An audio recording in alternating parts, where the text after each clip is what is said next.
और अभी भी एक शादी के कार्यक्रम में मैं शामिल हो रहा हूं। हमारी पार्टी के विधायक रही हैं, उनके परिवार में कार्यक्रम, उनकी बेटी का कार्यक्रम। इसके बाद हमारे पार्टी के एटा के जिलाध्यक्ष, उनके पारिवारिक कार्यक्रम में मैं नहीं पहुंच पाया था। अलीगढ़ में उनका घर है, इसलिए मैं उनसे मिलकर के, परिवार के लोगों को मिलकर के आशीर्वाद देकर के जाऊंगा। इससे पहले आपको याद होगा, हमारी पार्टी के विधायक, पूर्व विधायक, उनसे भी मुझे मिलने का मौका मिला था। तो मुझे खुशी है इस बहाने कि बहुत सारे कार्यकर्ताओं से मिलने का मौका मिल जाता है, और आप जैसे हमारे पत्रकार साथी, इनसे भी संपर्क हो जाता है, अपनी बात कहने का मौका मिलता है।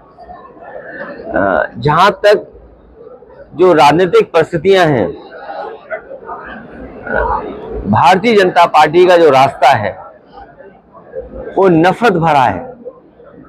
भारतीय जनता पार्टी है, और जब जब अपनी नाकामी उन्हें छिपानी होती है तो कोई ऐसा फैसला लेते हैं जिससे लोगों का ध्यान बढ़ जाए। ध्यान बढ़ने के साथ साथ समाज में कैसे हम खाई खोदें, उस दिशा में काम करते हैं। लोकतंत्र को और संविधान को, और बाबा साहब भीमराव अम्बेडकर जी का दिया हुआ संविधान, समय समय पर ये उसको नहीं मानते हैं, उसकी कोई परवाह नहीं करते हैं। ये हमारा संविधान हमारी ढाल है, संविधान हमारा सम्मान है, संविधान हमें पहचान देता है, संविधान हमारा हक अधिकार हमें दिलाता है। उस संविधान पे समय समय पर भारतीय जनता पार्टी चोट पहुंचाती है, और कानून व्यवस्था की तो पोल आज खुल गई। आज कानून व्यवस्था की पोल इसलिए खुल गई कि मुख्यमंत्री जी को साइडलाइन कर दिया गया, और अधिकारियों से ये जानकारी ली गई कि आखिरकार उस घटना में कितने दोषी पकड़े गए हैं। आपसे बेहतर कौन जानता होगा कि उत्तर प्रदेश की कानून व्यवस्था क्या है।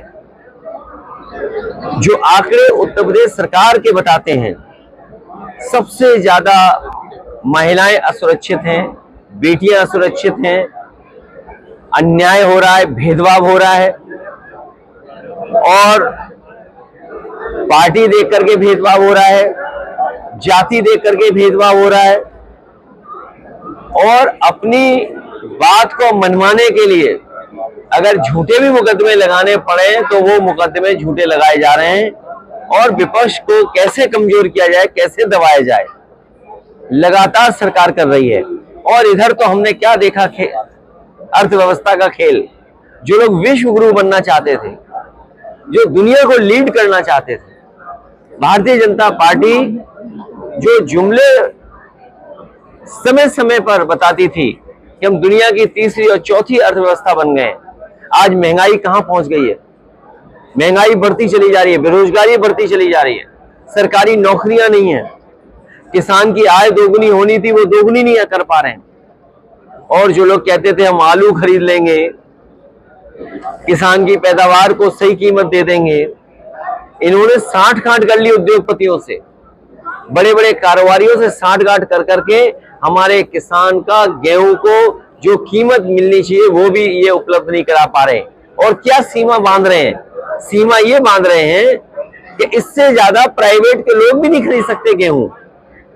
जो अगर कंपटीशन होता कहीं, जो बाजार का कंपटीशन है, इसीलिए तो ये काले कानून ला रहे थे, यही तो तर्क दे रहे थे कि बाजार का कंपटीशन होगा तो किसान को ज्यादा लाभ पहुंचेगा।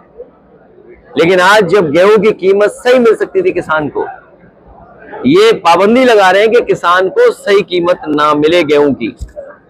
पीछे से बड़ी बड़ी कंपनियों को पूरा गेहूं खरीदवा दे रहे हैं, और अभी जो बारिश हुई है, जो आंधी तूफान आया है, जो नुकसान हुआ है, उसकी भरपाई सरकार करने के लिए तैयार नहीं है।